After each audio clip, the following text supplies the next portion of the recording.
Hello दोस्तों। आज मैं आपको गांधी जी के बारे में बताना चाहता हूँ। गांधी जी के बारे में हम कुछ बात करेंगे आज। दोस्तों, गांधी जी अ, का मतलब जब गांधी जी इंडिया आए थे तो जो उस समय जो डिप्रेस्ड क्लास थी, वो जो उनके साथ भेदभाव होता था ना, वो उससे काफ़ी परेशान थे कि इनके साथ भेदभाव क्यों होता है डिप्रेस्ड क्लास के साथ, यानी कि एससी और एसटीज के साथ। उनको उस टाइम शूद्र भी बोलते थे। जो लोग हैं शूद्र बोलते थे, और अब जाके उनका नाम दलित, अब उनको दलित भी बोलते हैं लोग। तो एक उनको वही काफ़ी परेशान थे कि यार इनके साथ भेदभाव क्यों होता है, वो भी कास्ट के आधार पे इनके साथ भेदभाव होता है, तो उससे परेशान थे। तो पर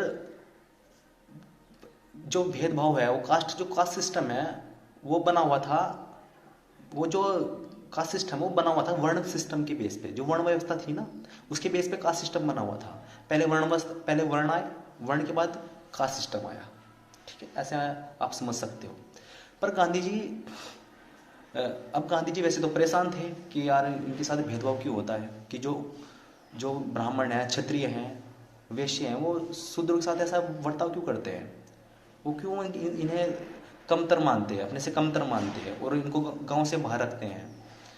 तो इस चीज़ को लेकर वे काफ़ी परेशान रहते थे। जब वो इंडिया में उन्होंने अपना भ्रमण किया इंडिया में, जब 1915 में इंडिया आए थे, तो पर वो एक तो वो परेशान रहते थे कि भेदभाव से, कि ये डिस्क्रिमिनेशन क्यों है इतना। तो फिर पर एक तरफ वो जो वर्ण व्यवस्था है, ये जो कास्ट सिस्टम है, या जो जाति की जो व्यवस्था थी ये, या वर्ण व्यवस्था थी जो ये, इसके समर्थक भी थे। वो उसके समर्थक, एक समर्थक नहीं, एक्चुअल में आप उसको प्रबल समर्थक बोल सकते हो। वो उसके प्रबल प्रबल समर्थक थे।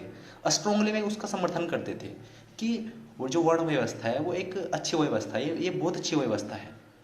पर अब वो क्यों मानते थे उसको अच्छी, जो वर्ण व्यवस्था है उसको अच्छी क्यों मानते थे?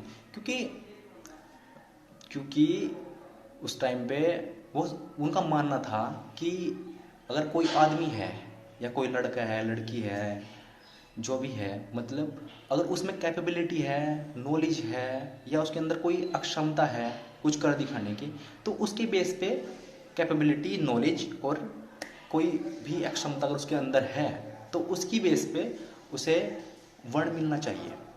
उसी बेस पे उसको वर्ण दिया जाना चाहिए।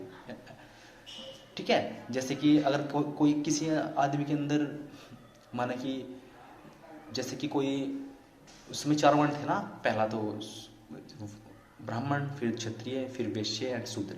माना कि अब शूद्र है, फोर्थ तरफ में शूद्र आते थे ना, अगर माना कि शूद्र है, शूद्र में लड़ने की पावर है, तो उसको गांधी जी के अकॉर्डिंग, गांधी जी बोलते थे अगर शूद्र में लड़ने की पावर है तो उसको क्षत्रिय जो वर्ण है उसमें रख देना चाहिए, जो सेकंड नंबर पे आता था उसमें रख देना चाहिए उसे।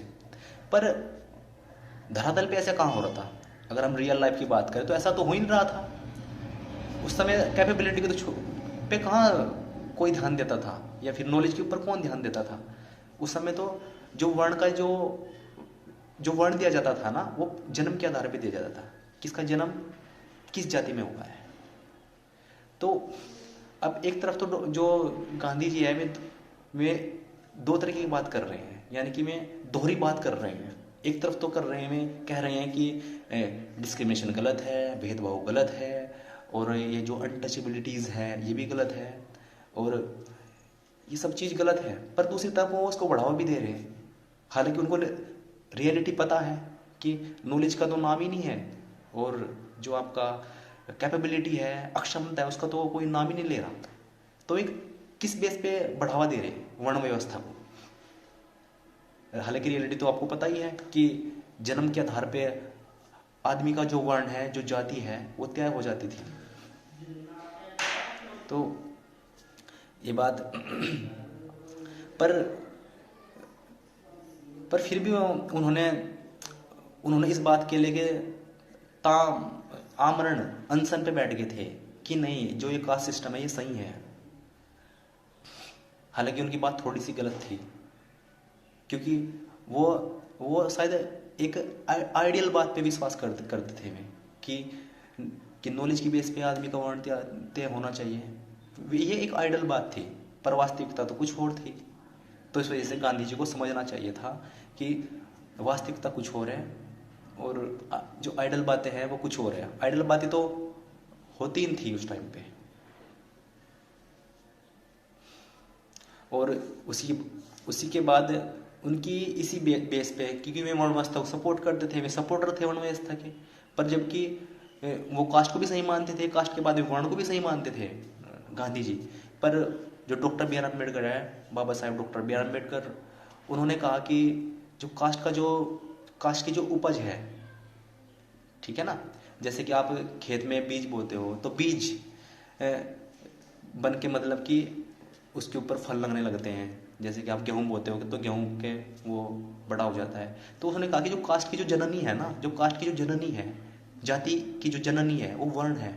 अगर वर्ण को ही खत्म कर दिया जाएगा तो कास्ट जो सिस्टम है वो ऑटोमेटिकली कोलैप्स हो जाएगा। पर इस बात को मानने के लिए वो तैयार नहीं थे। उन्होंने कहा, गांधी जी ने कहा कि नहीं ये सही है तो सही है, इसलिए वे आमरण अनशन पे बैठ गए थे। तो तभी जाके उनके बीच में एक पैक्ट भी हुआ था, एक पैक्ट साइन हुआ था जिसको पूना पैक्ट बोलते हैं, और ये 1930 में हुआ था।